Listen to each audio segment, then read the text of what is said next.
Par to, ka pilsētā iemaldījies Alnis, policijai paziņoja Imants iedzīvotāji. Pamatīgs bija viņu pārsteigums aiz loga sētā pamanot prāvo dzīvnieku. Dagnijai par viesi paziņoja suns. Izveļ ārā, nekur neko neredzu. Viņš skatās uz dārza otru stūri. Beigās skatos, kaut kāds liels dzīvnieks, vai tas ir zirgs, vai kas ir, domāju, savām acīm netic. Policija saņēma vēl 3 zvanus un devās uz notikumu vietu kopā ar vedārstiem, lai dzīvnieku sakūstītu. Kamēr viņi ielēns apkārt, nabadziņš lēkāja no sētas uz sētu, dzīdams sevi dziļākās prostā. Šite stūrī sēdēja, gulēja viņš. Iešāva, laikam bija zādi un aizskrēja atkal pa 3-4 sētām cauri un aizskrēja uz ielas galu. Grūtības vedārstiem sagādāja aļņa biezā āda. Līdzpieņemtā vise un adatas bija paredzētas suņiem, tāpēc no meža zvēra muguras tās vairāk kārt atleca. Līdz beidzot viena no trankvilizatora ampulām mērķi sasniedza.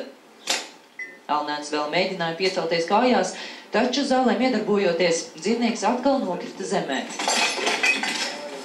Tikai tāds speciālists varēja viņam beidzot pietuvoties. Atklājās, ka Alnēns savā apjukumā pats sevi savainojis. Lai milzeni pārvietotu uz drošāku vietu, talkā nāca klātesošie pašvaldības policisti, ar siksnām nostiprinot dzīvniekam kājas un cenšoties pāris 100 smago ķermeni izkustināt.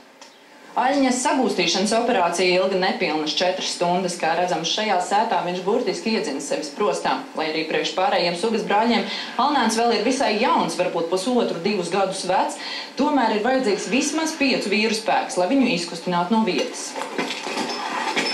Ne ar mazām pūlēm, tomēr pa visiem Alni beidzot izdevās iekraut automašīnā. Vedārsti steidzīgi sāk gatavoties prombraukšanai, jo māca bažas, ka zāļu iedarbība varētu beigties un Alnis mašīnā atjēgtos. Stresa situācijā vispār narkozi ļoti bīstama dot, bet šajā gadījumā mēs jau nevaram neko nedot. Tāpēc mums ātri tiešām jābrauc un kaut kādas traumas viņš dabūja lecot pāri žogam. Bija plānots Alni vest uz zoodārzu, kur viņš atjāgtos no saņemtajiem trankvilizatoriem, lai pēc tam viņu aizvestu atpakaļ uz mežu. Tomēr stāstam nav laimīgu beigu. Rūpīgāk dzīvnieku apskatot atklājās, ka lēkāšana pār sētām nodarījusi lielākas traumas nekā sākumā šķitis. No sitieniem pret krūškurvi Alnim bija sākusies klaušu stūska un speciālistiem nekas neatlika kā dzīvnieku iemidzināt. Visticamāk, viņu pārvedīs uz dzīvnieku kapsētu. Tikām apkārtējie iedzīvotāji apskata meža zvēru radītos postījumus. Tos visticamāk jāsadz no pašu kabatas. Apdrošinātāji tas ir pirmais, ja tāda lieta ir apdrošināta kā privāta īpašums, tad tas ir vienkāršāk. Savādāk man grūti komentēt, jo tomēr dzīvnieki mēdz ienākt arī pilsētā un bieži vien arī gadās, ka viņi kaut ko salauž tieši tādas sētas vai kāda, teiksim, mašīna apskādē blakus.